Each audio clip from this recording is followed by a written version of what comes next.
사령관. 네, 위원님. 사령관 나오세요. 예, 지금 네, 화면에 나와 있습니다. 제가 박지원입니다. 아셔요? 네, 알고 있습니다. 해병대 사령관이면 국민들이 생각하는 해병대 사령관 다 해봐야 돼요.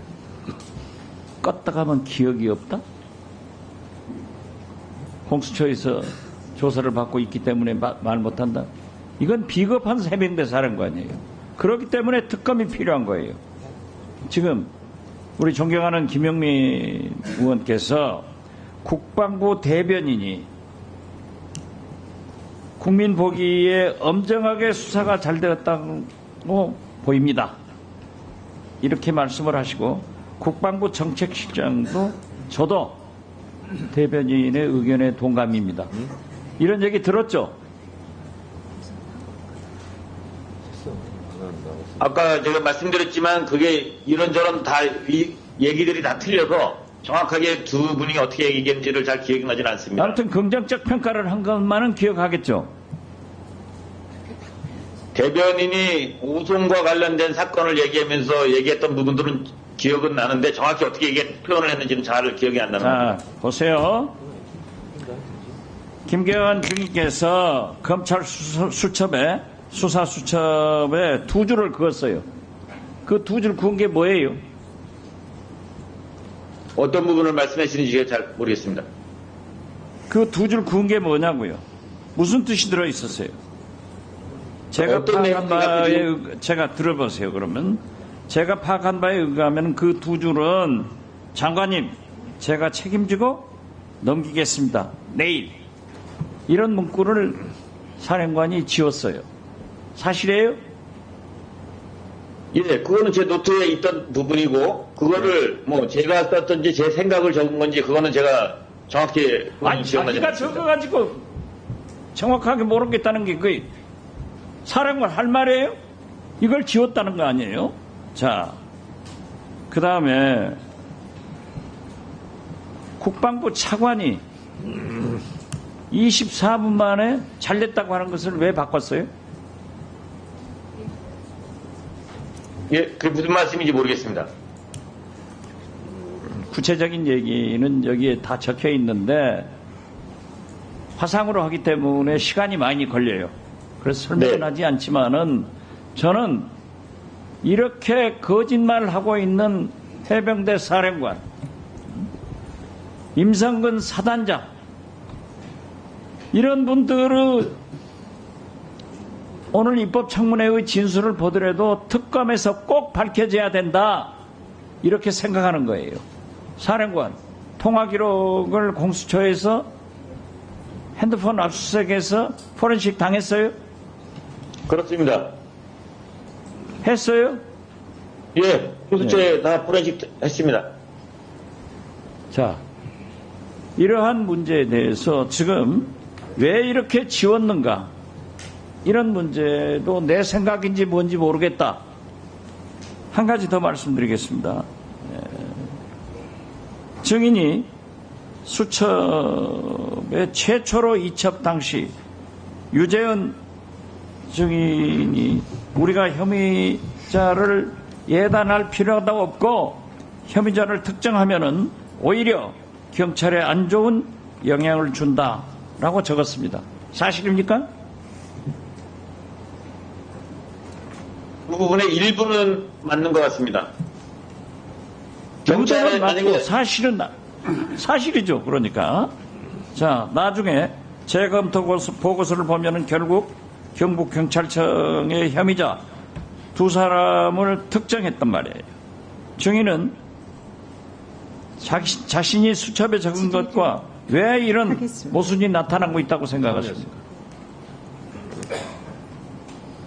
제가 법무관리관한테 조언을 받았던 거는 혐의자를 특정 지을 수 없다라고 저는 그렇게 이해를 했던 부분이고, 그 다음에 경찰청에 넘어간 그 부분은 저희들은 그걸 보지를 몰라서 잘 모르겠습니다.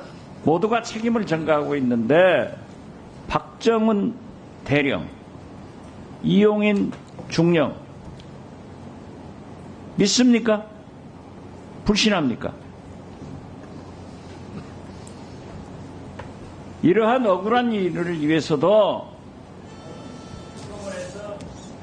해야 된다. 예.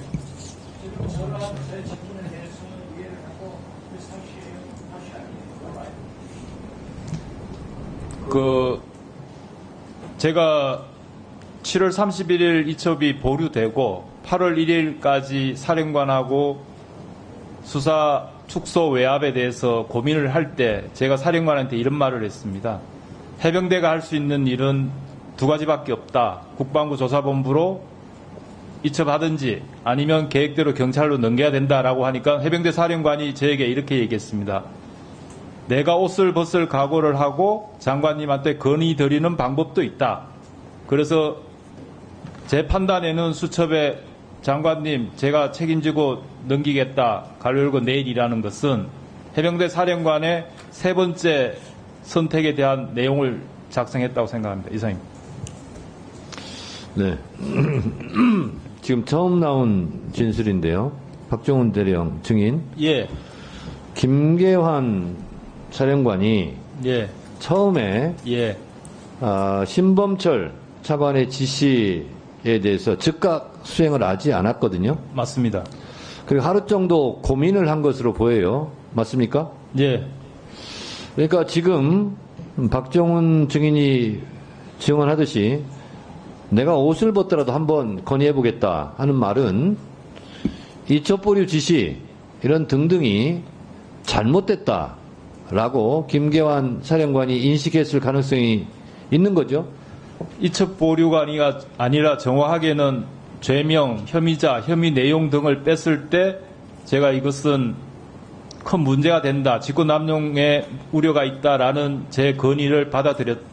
그러니까요. 예. 구체적으로는 그렇고 그렇습니다.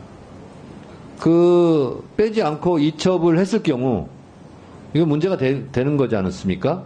예, 그러니까 그리고, 예, 그렇습니다. 총체적으로 보면 이첩보류한 것은 잘못됐고 또 누구누구는 빼라고 하는 것에 대해서는 김계환 사령관도 당신은 부당하다고 생각을 했던 박정훈 대령과 같은 입장이었던 거죠. 예, 사령관도 저와 같은 생각이었고 부당하다고 생각했었습니다. 네. 그래서 1박 2일 고민한 것으로 제가 알고 있는데 맞습니까? 맞습니다. 네. 그런데 해병대 사령관에게도 거역할 수 없는, 견딜 수 없는, 버틸 수 없는 어떤 압박이 왔기 때문에 이종섭 국방장관이 본인이 서명한 것을 뒤엎었듯이 김계환 사령관도 본인의 생각을 바꿨다라고 우리가 추측해도 무방하겠습니까? 사령관도 상당히 압박을 많이 받았던 걸 제 눈으로 직접 목격했습니다. 네. 그런 것이 VIP가 경로회 때 이 얘기는 뭐냐면 다 바꿔라 라는 것이고 그 VIP 경로가 결국은 이종석 국방부 장관도 사인을 번복하게 하고 김계환 사령관의 내가 옷을 벗더라도 장관에게 건의하겠다 하는 그런 해병대 정신이 뒤바뀐 거죠. 그렇게 생각하시죠? 사령관께서도 저와 같은 생각으로 이틀 동안 고민했습니다. 예. 네.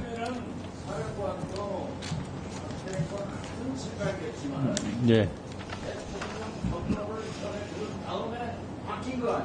대통령 경로는 7월 31일이고 8월 1일까지는 저와 같이 고민을 했습니다. 최소한 8월 1일 오전까지는 같이 고민을 했고 오후부터는 제가 확신할 수는 없습니다. 증인, 박정훈 증인. 그러니까 VIP 대통령 경로가 있었을 당시 그 대통령의 경로를 견디고 버티는 것이 쉽지 않은 일이었을 텐데 그 당시 상황까지는 박정훈 대령이나 김계환 해병대 사령관이 동지였어요. 그렇죠? 같은 생각. 예, 맞습니다.